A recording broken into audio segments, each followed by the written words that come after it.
Can you log in again? Yes, I'm back. Hello everyone who's back. So we are going to continue our conversation. And in conclusion of the second chapter, we're having very profound discussions, and we're still where we were. We had to start our third chapter today. Anyway, we'll be completing the second chapter. Right. I hope you're all able to see my screen right now. Let me zoom in a little bit.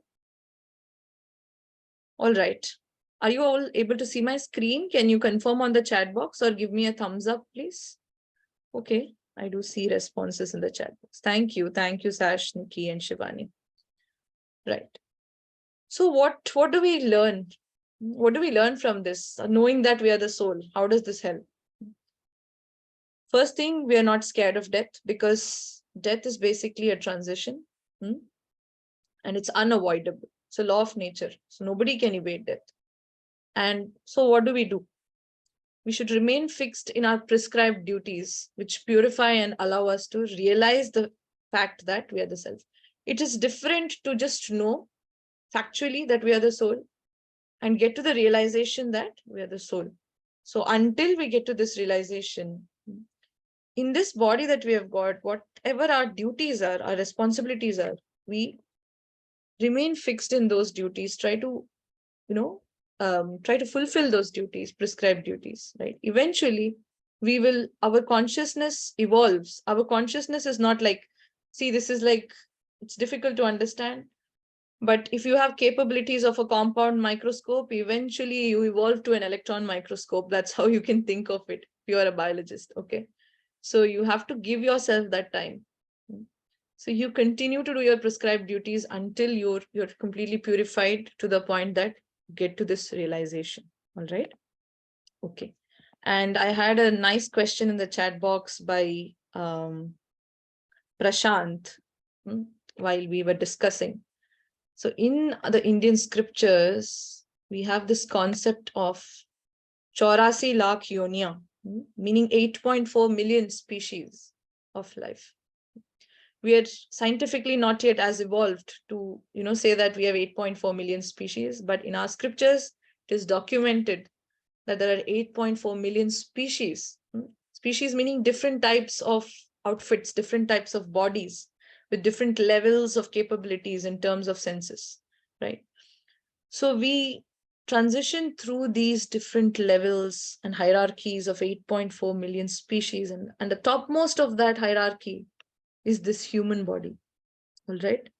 So getting this human body is not cakewalk, It's a difficult, it's a difficult thing, and it's a huge achievement. So we are on the evolutionary scale, we are on the highest pedestal, right? So just deciding to let go of this body, it's like, if somebody is committing suicide, it's like earlier you used to own no vehicle, no automobile, you had no facilities. But eventually you earned enough money to own, let's say, the best car in the world. Okay. I don't know which is the best car in the world. Can someone give me prompts? I'm not this automobile person. I've only heard of Lamborghinis and Ferraris and stuff like that. Let's say you have a very high-end car, you end up with it, okay? And in that high-end car, you can do what you wish. You can go where you like. You can fulfill all your desires. But what you end up doing, what you decide to do with the car, is to take it and crash it into an abyss. Just let go of it, right? Committing suicide is something like that. Somebody gives you something extremely valuable. You can do so many things with it. But ultimately, what you decide to do is to not just let go of it, but, lose that whole opportunity that you got, isn't it? So that is not something It's not wise. It's not something that you should do. You have so many things to do with this extremely capable body, the human body. You can do several things with the human body which you cannot do with, let's say, if you had the body of a dog or a cat, or just say a fly. You imagine how it would be. So much that we do with this human body is not even a possibility in those bodies. So this is very precious. It's important to realize that this human body is very precious. Right? Ferrari. Kartikeya says Ferrari is the best car. Rolls Royce. Okay. Lalita auntie says it's Rolls Royce. So whatever in your conception is the best is what you have right now. Okay. And till we make the best use of it, we continue. And if we don't realize the value of of this human body, the result of that is fall down back on the evolutionary cycle. Get back the body of a bacteria, get back the body of an organism that is not evolved in terms of consciousness. It will take you to climb up the whole series of hierarchy, evolutionary hierarchy, to come back to this level. It's going to be millions of years, right? So like I said, it's the law of nature that death has to come and birth has to come. You cannot avoid this. It's unavoidable.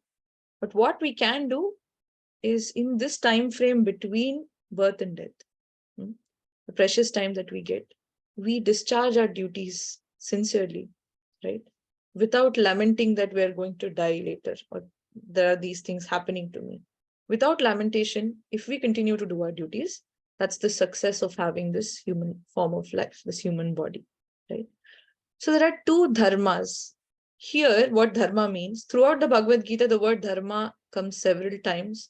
And in different chapters, it holds slightly different meanings. Okay, it's important to understand this.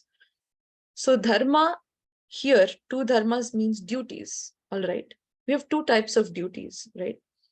Like we said, our original identity is as the spirit soul, who is the consciousness itself, right?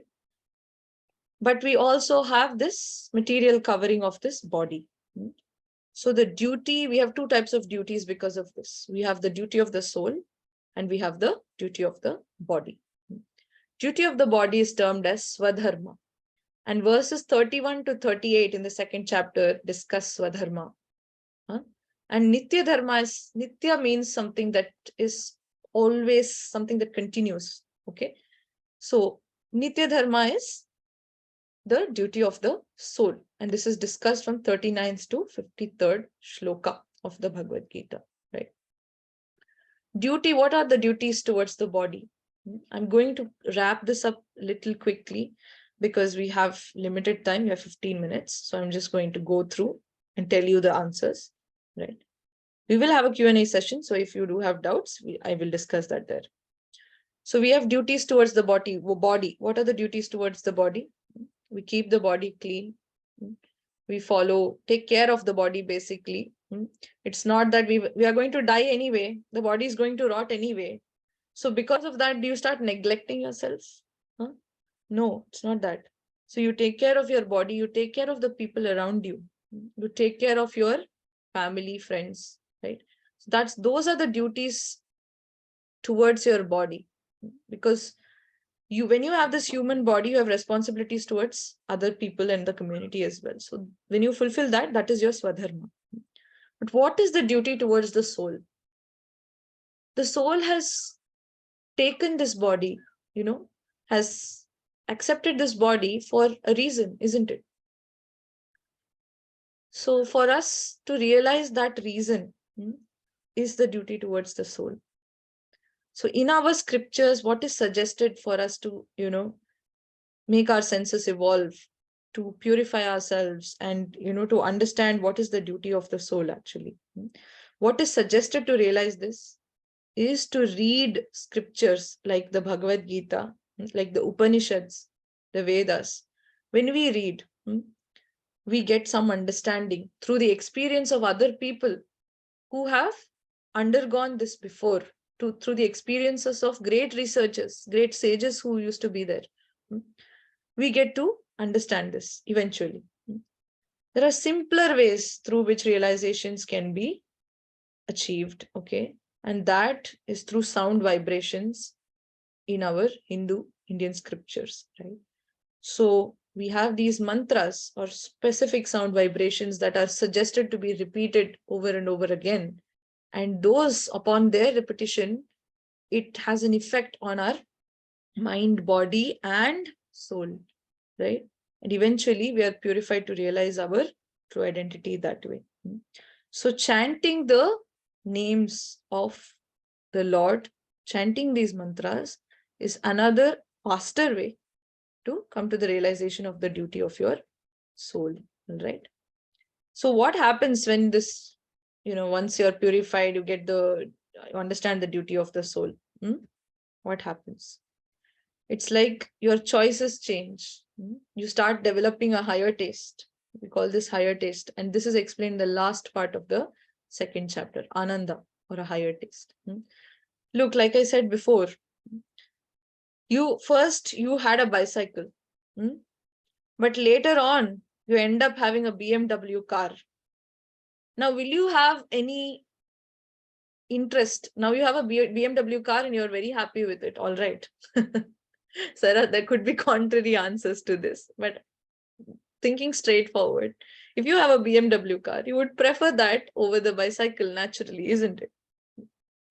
So that's how it is. When you experience something better, you let go of experiences that were poorer. All right. So you develop eventually a higher taste. And there is a huge cycle of how this lower taste and higher taste, how lower taste keeps us trapped, how to develop the higher taste. So there is a lot of shlokas that describe this. How does lower taste, what do I mean by lower taste? I'm going to take some time, sorry. The quiz will happen at 5:55. We're 10 minutes late today. I apologize. We're going to do the quiz at 5:55, but let me complete this. Right. Let us take, now we are going to imagine this scenario. All right. Let's say that think of your favorite food in your mind. Okay. Think of the favorite food in your mind and keep thinking about it. Eventually, what happens? Can I have answers in the chat box? And I'd like to ask Lalita auntie. I can see she's already thinking about it. So, yeah. So what happens when you keep thinking for, let's say, for 10-15 minutes about the specific food that you really like? Sorry? You're fed. Okay. Lalita auntie saying she's fed up of thinking of that food. Nikki says you end up feeling hungry. You crave for it. Pranav says yes, drooling. Okay. Sash has a straightforward answer. Just make it and eat it. Okay. Karthikeya has the even more straight. He'll order it, it seems. So, so if you keep contemplating about something that interests you, you develop eventually an attachment, let's say the craving. And imagine, you ordered it and the delivery guy is late. So now your craving becomes stronger and stronger. Your stomach starts growling. You start eating other things just so that, you satisfy yourself for a while. Then the delivery guy, it's already 2 hours. Delivery guy didn't come. You ordered this thing. The delivery guy didn't come. It's 2 hours. It said he'll be there in half an hour. It's 2 hours already. What happens? You end up becoming... Oh. Pranav says he'll get a refund. Okay. So you end up becoming angry with the delivery guy, right? Obviously, because you were expecting him for the past 1.5 hours. He said he'll come, but he didn't come. So this is exactly how our senses work. Okay. The senses need an object. Okay. So for your tongue, it's this food that it needs. You keep thinking about this food, you develop an attachment to this food, you get this craving. This craving becomes stronger and stronger over time. Attachment increases, develops into lust. And if that lust is not fulfilled, you finally end up with anger. And the cycle does not end here. Okay, it continues. When you are angry, the anger further progresses to bewilderment. With the food example, this might be a little difficult to understand, but we'll eventually discuss this with a real life scenario. This anger, if it continues to develop, it results in bewilderment. And krodhat bhavati sammohaha, sammohat smriti vibhramaha, smriti bhramshat buddhi nasho. Buddhi is intelligence. You eventually, with this bewilderment, you eventually lose your intelligence. And you are ready to do anything to get that one thing that you've been contemplating about. It may be very insignificant, but you're ready to do anything to get that. So that is when people end up committing social crimes, committing suicide and things like that, right? So it all begins with a small thought and a contemplation.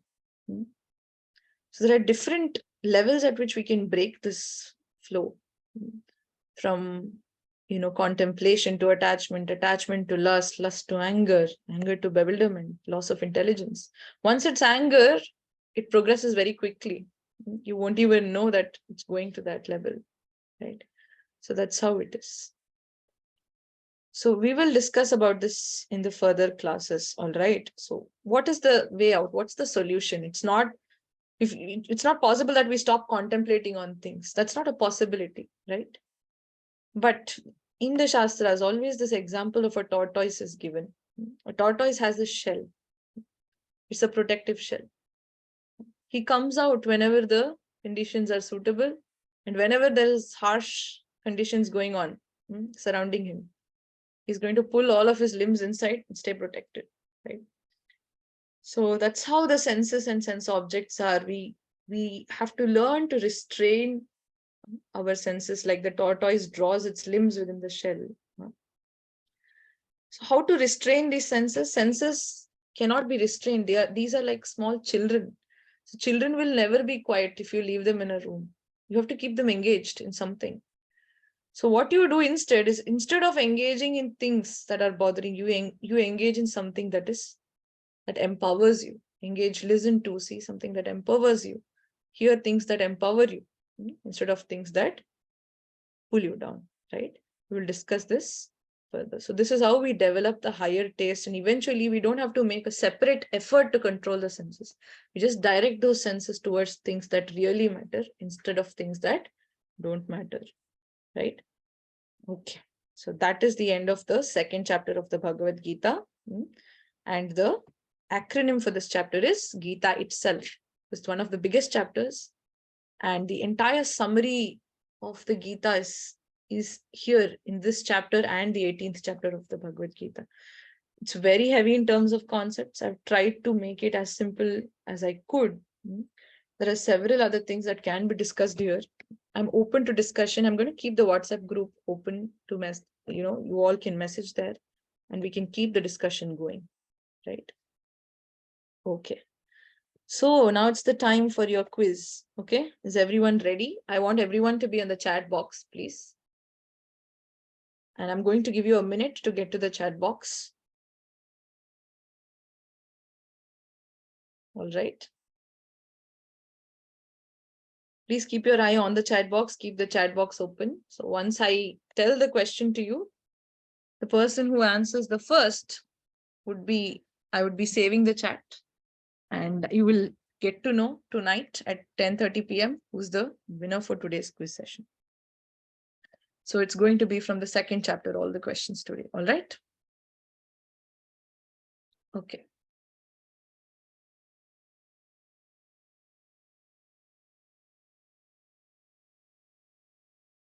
Ready? Can we start? Is everyone on the chat box?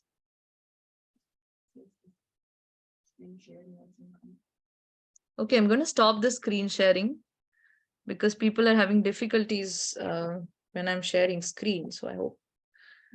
Is it better now? Yeah. So ready on the chat box? Okay. What does the acronym A stand for in the second chapter of the Bhagavad Gita? I could see responses before I could complete the question. Okay. Okay, perfect. I have a lot of people already who have answered. Okay, perfect. So I'm going to give 10 seconds. On the countdown of 10, you will get your second question. 10, 9, 8, 7, 6, 5, 4, 3, 2, 1. In the flow of events, what comes after attachment? Question number 2. In the flow chart that I showed you, what comes after attachment? I'm having a mix of answers now. Okay. Okay. Some people say anger, some people say lust, some people say, okay, it's just lust and anger. Okay. Okay. The correct answers would be revealed in the WhatsApp group as well. Okay, WhatsApp chat. So that was your second question. Moving on in 5 seconds. Okay. For the last few who haven't answered, I'm giving you 5 seconds more. The countdown of 5, we'll have the third question. 5, 4, 3, 2, and 1. Okay. Going on to the third question. How many shlokas does the second chapter of the Bhagavad Gita have? How many verses does the second chapter of the Bhagavad Gita have in total?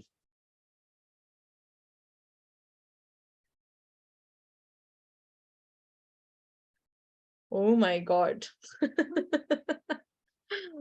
I'm having, I think from 71 to 80, I'm going to get all the answers in the chat. Okay. I'm getting very early answers. I appreciate you all for that. Okay, Pranav was the first one to answer. Then Priya, okay. Indu, okay. Nice. I'm seeing some correct answers here. Okay. Nikki. Oh, Nikki, great. Perfect. So that was our quiz for the day. We're going to stop, and congratulations. I'm seeing lots of people giving correct answers. Although it's a mix for the third question, but I see a lot of correct answers. Very nice. Okay. Right. It's a concept heavy chapter. I did tell you earlier last class that I'd share some resources, but I could not, and I did not want to share it at that point in time also. So today, after our class, tonight, I'm aiming to share the quiz answers and some resources for the second chapter of the Bhagavad Gita. Okay, you can go back and look at them whenever you have the time. Plus, you're going to have a quiz, and it's a very interesting quiz for the second chapter. So I encourage you all to attempt that. So when you do the quiz, some of your questions will be answered, when you just attempt that quiz, right? And attempting the quiz is essential. Also, we are going to have a graduation ceremony at the end of this course. Whoever complete this course successfully, complete all the 18 quizzes, you'll all be invited to attend a graduation ceremony here in Dundee, right? It can be done online, but in person would be the best experience. So we'll be giving away certificates. Make sure that you attempt all the quizzes. All right. Okay, perfect. Now I'm very happy to take questions from you all. It's 6 p.m. And I'm happy to take any questions if you happen to have questions from the second chapter or before this. Right. You can raise your hands digitally. And I have Deeptanshu, Lalita aunty here. If you all have questions, you're open to ask. No. I have a question in general. I don't know if it's from first chapter or the Second. Okay. Deeptanshu has a question. Yes. We talk about karma, and I hear the concept of destiny as well. So destiny is something which is said is like the name suggests, it's predestined. So it's pre-decided. Right. Now karma influences our future course. You do good, eventually good things will happen to you. If you do bad, eventually bad things will happen to you. And if it's predestined, how does karma influence that? Okay. So we had a nice discussion. We've been having this discussion from this question actually of destiny and free will from the first session, which is very interesting. So anyway, we'll be doing this in the third and fourth chapters where we deal with karma in general. We were supposed to do the third chapter today, but we have successfully done just the second one, and I'm happy. And I think the second chapter deserves this much time. So we will do the third chapter and fourth, hopefully, on Wednesday. So the example that's usually quoted for free will and destiny is basically, let's say you own a goat, right, Diptanshu? You own a goat and it's your pet goat. Okay, the goat example is given. You can think of a dog or anything, right? Or a horse, let's say. So you own this and you keep it tied, right? Now, who decides how far the horse can go? Who decides it? You're the one who's tying the horse, all right? So who decides how far the horse can go? What decides? I'm tying it, I guess I decide. You decide, right? How? By making sure the length of the rope, like if I think that the horse should go a certain distance, I'll tie the rope, I'll use the seamless length. Right. So you choose a certain length of the rope and you tie the horse, right? And the horse can now roam around in that. Let's say you take a 5-meter long rope. So in that radius of 5 meters, that whole circle, the horse is free to move around, isn't it? So this is pre-decided for the horse. What is pre-decided? What's pre-decided here?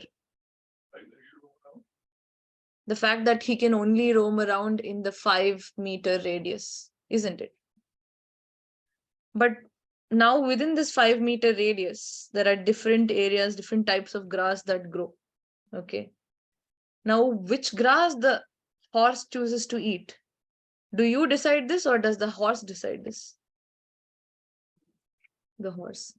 So now it's the horse's choice to eat what it wants, but it is predestined that it can move around only in that 5-meter radius of circle, right? Because you have tied it up and the rope is only that long. But within that 5-meter radius of that area, what the horse chooses to do, what it chooses to eat, is entirely the will of that horse, entirely the choice of that horse. So that's the difference between your destiny and free will. Everybody comes with a certain destiny, right? We're all tied up in some way or the other. We later see that this material world where we have come in is described, it's compared to actually a jail. We're all shackled here.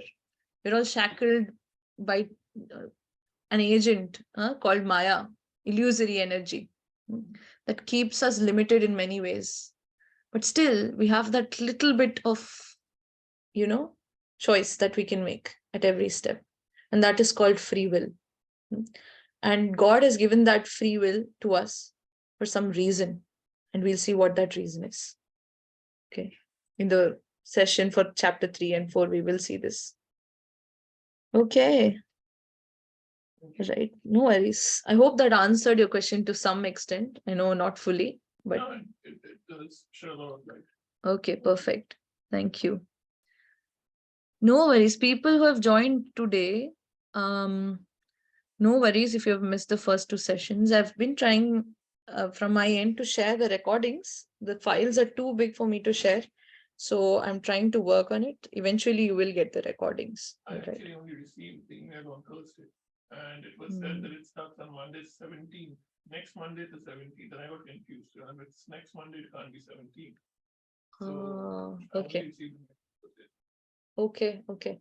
Yeah, that's because we started on 17th and we would have shared the generic email. Right. So anyway, people who, joined late, don't panic, don't worry. We will share resources, we'll share the recordings. I will share all the slides with you all. Make sure to attend the quiz so that you can all come and collect your certificates in our graduation. All right. Perfect. I have Prashant's question. And I'm going to take Prashant's question. Can you please tell us one Bhagavad Gita verse? Okay, which is the essence of the Bhagavad Gita. There are actually 4 verses, which is called the Chatushloki Bhagavad Gita. It's not one, and it comes in the 10th chapter. And I will teach you these 4 verses. Okay. And Prashant, I can share this to you. We'll wait for others to come to that level. I can share this to you. I can share the Chatushloki Bhagavad Gita today on the group so that you all can take a look. Okay. It's 4 shlokas from the 10th chapter. Okay. Okay, Sash says that I can upload it to Google Drive or Dropbox or OneDrive. Okay, sure, I'll take that suggestion. Okay. So I'll see if I can upload the recordings there and I will share it with you all. Okay. I do have plans to also upload the slides with, slides to Google Drive. So you can access it from there. So you can expect to see this link in a day or 2. Okay, please give me that time. I am aware of technical stuff, but I'm still getting to know how to upload very huge files, like 2-hour long recordings. So just bear with me for that. Right, perfect. Are there any other questions? Are there any other questions we have? Okay, thank you, Sash. Sash has very funny things to say.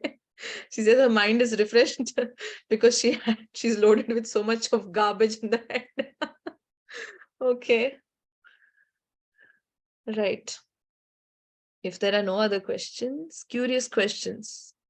Do animals also have similar soul to humans? Okay. It's not just animals. Even plants, trees are considered to have a soul in our scriptures. Okay. Even the plant species is a species, isn't it?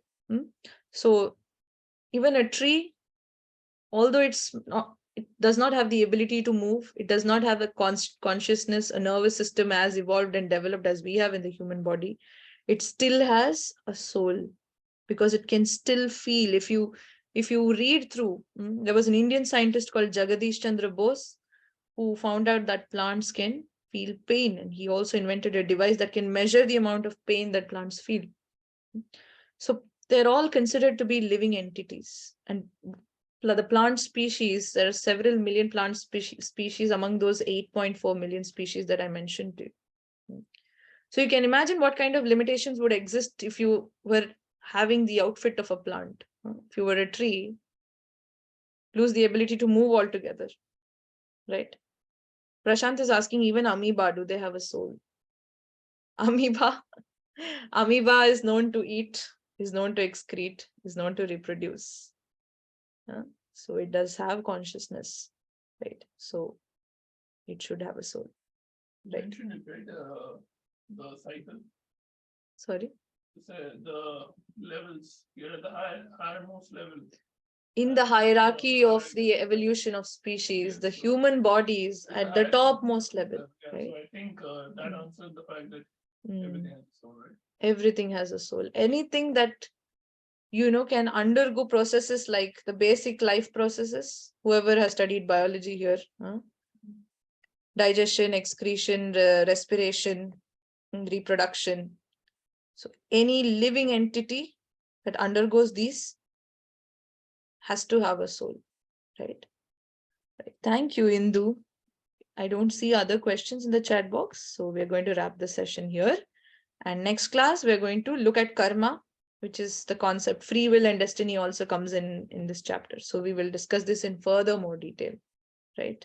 Thank you, Rahul, Indu. I hope you all would make sense of the session. Hare Krishna. Okay, before ending, I'll end with a prayer. Vancha kalpatarubhyascha kripa sindhubhyevacha patitanam pavanebhyo vaishnavebhyo namo namaha. Ananta Koti Vaishnavrind ki jai. Srila Prabhupada ki jai. Hare Krishna. Thank you all. I'll see you on Wednesday. Okay.